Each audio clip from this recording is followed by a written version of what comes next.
Launch कर दिया है चंद्रयान-3। ये जो डेवलपमेंट इंडिया कर रहा है, ये बहुत बड़ी डेवलपमेंट है पॉइंट। और मैं इसको ये अगले 5 साल भी मोदी साहब के पक्के हैं। अगर चाँद की सरज़मीन पे चंद्रयान-3 लैंड कर जाता है, ठीक है जनाब, तो समझो मोदी जी 5 साल और। लेकिन पाकिस्तान ने उसके मुकाबले में अनाउंसमेंट की है कि हम लोग 500 फीट की हाइट का एक झंडा लहराएंगे लाहौर के गुलबर्ग लिबर्टी के अंदर 14 अगस्त को, जिसके लिए बजट पास हुआ है 400 मिलियन का। और अगर मोदी जी की सेहत ने इजाज़त दी तो फिर अगले 5 साल और, that's what this is going to happen. उनको समझ आ गई है कि हमने मुल्क को कैसे लेके जाना है। और भाई बात तो ये है, फिर ये तालीम-शलीम कोई नहीं है लीडर के लिए।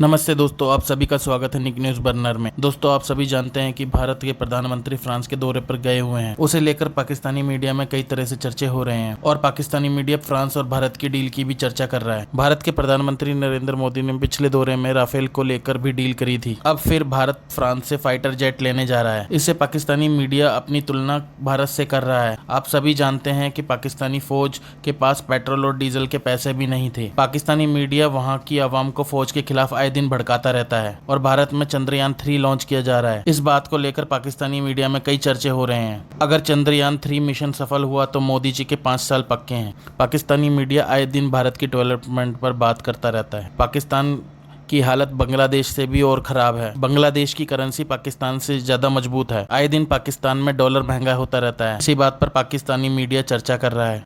चलिए आगे देखते हैं पाकिस्तानी मीडिया की रिएक्शन। तो चलते हैं आगे की वीडियो की तरफ। धन्यवाद। चंद्रयान-3 जो है, जो कि थर्ड लूनर एक्सप्लोरेशन मिशन है, उसने इंडिया से टेक ऑफ कर लिया है। और ये कहा जा रहा है कि ये चौथा फोर्थ ऑपरेशनल मिशन है। और इसरो जो है, वो कहा जा रहा है कि जो वो एक नई डायरेक्शन में इंडिया को लेके जा रहा है। ये बहुत बड़ी डेवलपमेंट है। और ये जो चंद्रयान है, there is a probability, there is a possibility कि ये तकरीबन 24 अगस्त तक जो है ये चाँद तक पहुँचेगा। और ज़ाहिर बात है, ये जो चंद्रयान-3 की जो जो इश्यू जो जो इसका मिशन है, वो ये है कि ये लैंड करे लूनर सरफेस के ऊपर, वहाँ से डाटा कलेक्ट करे, साइंटिफिक एक्सपेरिमेंट्स करे, और जो मून की कॉम्पोजिशन है उसको डिस्कवर करे बेसिकली। तो अगर मैं इसको देखूं तो इसके मल्टीपल फ़ायदे हैं। मून की कंपोजिशन चेक करना या डाटा कलेक्ट करना बहुत सारे और ममालिक कर रहे हैं, लेकिन ज़ाहिर बात है ये इंडिया का एक्सक्लूसिव मिशन होगा। लेकिन देखिए, बैक इन 1970s जब इंडिया ने न्यूक्लियर वेपन टेस्ट किया था, तो that was a mission, that was a time जब इंडिया को एक मौका मिला कि वो ग्लोबल एलीट क्लब में बैठे जाके। उस वक़्त अगर आपको याद हो कि बड़े थोड़े ममालिक थे जिनके पास न्यूक्लियर वेपन्स थे। आज अगर इंडिया ये करने जा रहा है और ये कर पाता है, तो आप ये इमेजिन कर लें कि ये एक बहुत बड़ी, जिसे वो कहते हैं ना, डेवलपमेंट होगी। इंडिया की स्पेस रिसर्च ऑर्गेनाइजेशन जो है, उसने काफ़ी देर से इसके ऊपर काम कर रहे थे। और ये अब आप देखें कि इसके ऊपर वो जिसे कहते हैं ना, एक एक एक नई डेवलपमेंट है। और ये बहुत सारी साइंटिफिक डिस्कवरीज कर सकता है, जैसे मैंने पहले कहा। लेकिन मुझे ऐसा लगता है कि ये इंडिया का एक ग्लोबल इमेज बहुत उठाएगा। ठीक है जी। इससे पहले चंद्रयान-2 फेल प्रोजेक्ट हुआ था।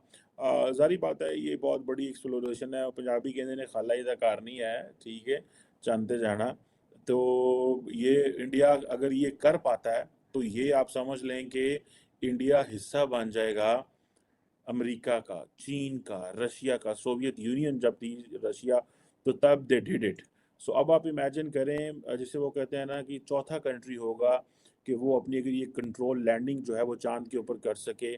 और एक तरफ आप देखें दिल्ली, नरेंद्र मोदी साहब फ्रांस बैठे हुए हैं। ये सिग्नलिंग इंडिया करता है। इंडिया की जो गवर्नमेंट है वो सिग्नलिंग करती है। और फॉर एग्जांपल क्या है जी, कि जी वो मोदी साहब किधर हैं? मोदी साहब फ्रांस हैं, गेस्ट ऑफ ऑनर हैं। अच्छा, अच्छा, पीछू की है, पीछू जनाब वो चंद्र देखें तो क्या है, ये जो डेवलपमेंट इंडिया कर रहा है, ये बहुत बड़ी डेवलपमेंट है पाइन। और मैं इसको ये अगले 5 साल भी मोदी साहब के पक्के हैं।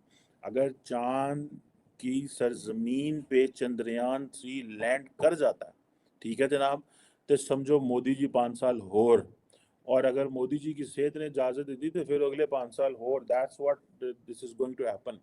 उनको समझ आ गई है कि हमने मुल्क को कैसे लेके जाना है। और भाई बात तो ये है, फिर ये तालीम-शलीम कोई नहीं है लीडर के लिए ज़्यादा। चाय वाला बंदा विद ऑल दैट, वो उसका मज़हब क्या है, मैं मज़हब पे नहीं जा रहा। मैं इसको हिंदू, मुस्लिम, क्रिश्चियन लेंस से नहीं देख रहा। मैं इसको देख रहा हूँ that whatever you do it in a religious way. Religious way से मुराद ये है, you consider this as a religious duty. Serving people must be a फरीज़ा समझ के आप कर रहे हैं। वो समझ रहे हैं मैंने जो अपनी मैं इंडिया को अगर बड़ा मुल्क बना के दे गया, मैं इंडिया को बड़ी नेशन बना के चला गया, मैं अगर कोई काम करके चला गया, तो हो सकता है एज़ एन इंडिविजुअल तो मैं हूँ, लेकिन जो उनकी लाइफ आफ्टर डेथ है, whatever his themes are, whatever he is thinking, वो कह रहे हैं कि हम इसको हम बहुत आगे चले जाएंगे। ठीक है जी। इंडिया ने कोई ज़्यादा पैसे नहीं, $75 मिलियन लगा है चंद्रयान के ऊपर। ठीक है जी। कोई बहुत बड़ी वो नहीं है। 3 लाख किलोमीटर का जो एरिया इन्होंने, वो सॉरी जो सफ़र है वो उन्होंने तय करना है। और ठीक है जी, अगले कुछ हफ्तों के अंदर। सो ये उन्होंने 104 सैटेलाइट्स जो हैं एक मिशन में उन्होंने भेजी हैं। और मेरा ख्याल है कि इंडिया जो है 2014 में फर्स्ट एशियन नेशन था जो मार्स पे पहुंचा। और अभी हमें तो इन सारी चीज़ों को समझना है कि अभी हो क्या रहा है। हम तो वो जिसे कहते हैं ना, हमने तो वो बनाया न्यूक्लियर वेपन बिकॉज वो इंडिया ने बनाया, लेकिन हम उसके बाद बाकी चीज़ें क्यों नहीं बना सके जो इंडिया कर रहा है, ये भी क्वेश्चन है कुछ के नहीं है। जारी बात है। डॉक्टर जयशंकर किधर है? डॉक्टर जयशंकर तो इंडोनेशिया बैठे हुए हैं। अच्छा, वो इंडोनेशिया में, और पीछे से जनाब ये जो Chandrayaan is known as basically जिसे कहा जाता है मून व्हीकल। ठीक है। और इससे संस्कृत के अंदर ये जो जुबान के अंदर, अब ये जो इनका मेरा ख्याल है जो सतीश धवन स्पेस सेंटर है, वहाँ से आंध्र प्रदेश में, वहाँ से इन्होंने आज अभी 2:30 बजे के अरसा पहले, वक़्त पहले इन्होंने इसको छोड़ा है। और बहुत सारी दुनिया वहाँ मौजूद थी, बड़ा कुछ था। और millions of people are watching. अगर मैं इस वक़्त कहूँ कि इस वक़्त ट्विटर के ऊपर सबसे ज़्यादा जो डिस्कशन हो रही है, वो यही हो रही है कि Indian space research organisation ISRO ने चंद्रयान-3 जो है उसको जो है वो रिलीज़ किया है। वो और ये अब आप देखें, अगर ये लूनर सरफेस पे सेफली लैंड कर जाता है, ये कामयाब होता है वहाँ से डाटा कलेक्ट करने में, साइंटिफिक एक्सपीरियंसेस करने में, चाँद की कंपोजिशन को समझने में, तो ये आप समझ लें कि ये बहुत बहुत बड़ी डेवलपमेंट है। उधर अब ज़ाहिर बात है, एक एक तरफ तो इंडिया के अंदर ये ज़ाहिर बात है शोर मचा के भाई देखो की हो रहा है, किस तरह हो रहा है, जनाब इंडिया ने है, जनाब चंद्रयान-3 जो है वो चलाता है। उधर मोदी साहब जो हैं वो वहाँ पे बैठे हुए हैं and they are having discussions, और वो डिस्कशंस कर रहे हैं। और जिसे वो कहते हैं ना कि और वो फ्रांस के साथ बैठे डिस्कशन कर रहे हैं। सो इससे तासुर ये उभरता है कि भाई इंडिया इज़ गोइंग ग्लोबल। ठीक है जी। और ये दे आर गोइंग ग्लोबल, और उनको फ्रांस के अंदर, अगर आपको पता है, अगर नहीं पता तो मैं बताऊँ, 10 दिन वहाँ कि उनको जो गेस्ट ऑफ ऑनर तो ऑलरेडी वो सारी बात है वो हैं। और उसके साथ साथ उनको हाईएस्ट अवार्ड भी दिया गया है। ठीक है जी। सो ये कहा जा रहा है कि that is a new phase of the strategic relationship between India and France. और पहले 25 साल एक और चीज़ थी, और जिस तरह एमैनुअल मैक्रोन जफ्फी डाल के मोदी साहब को मिल रहे हैं, that gives a different message. वो एक नई एक एक एक एक एक नई जहत है, ये एक नई सोच है जो चीज़ें हो रही हैं वहाँ पे। और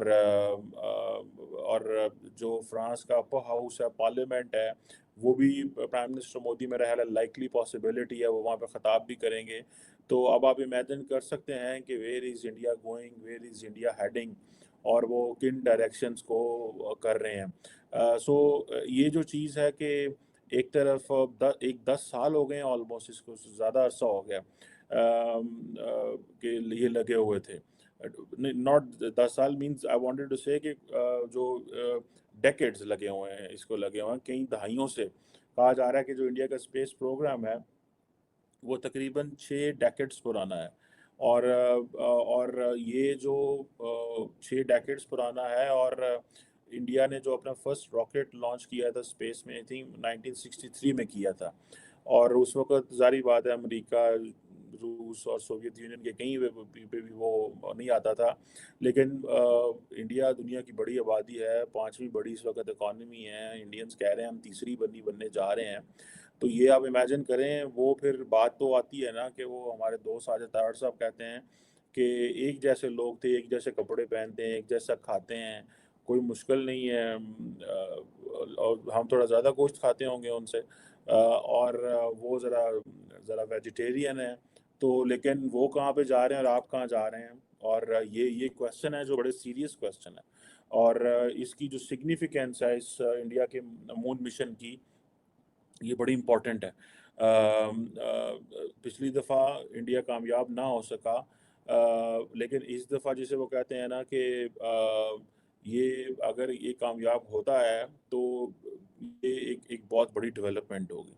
और अगर 24 अगस्त तक ये पहुंच जाता है तो इंडिया वो जो एलीट नेशंस क्लब है उसको ज्वाइन कर लेगा।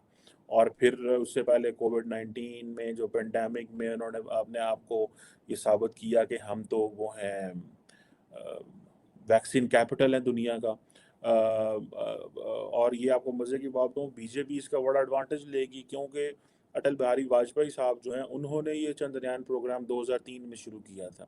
और ये मेरा ख्याल है जो चंद्रयान 1 है ये 2008 में ये इसने किया, टेक ऑफ किया इस प्रोग्राम ने। लेकिन जिसे वो कहते हैं ना, वो नई चीज़ें मेंटेन हो सके। फिर अभी अगेन चंद्रयान 2 जो है वो उन्होंने आई थिंक 2019 में वहाँ से लॉन्च हुआ था, लेकिन वो नहीं हुआ। अभी चंद्रयान 3 का जो मिशन है। दोस्तों अगर आपको हमारी वीडियो पसंद आई है तो प्लीज़ लाइक ज़रूर करें और साथ में शेयर करना ना भूलें। और साथ ही दोस्तों ऐसी ही लेटेस्ट वीडियो देखने के लिए हमारे चैनल को सब्सक्राइब करें, साथ ही बेल का आइकन जरूर दबाएं ताकि सबसे पहले आपको हमारी वीडियो की नोटिफिकेशन मिल सके। धन्यवाद।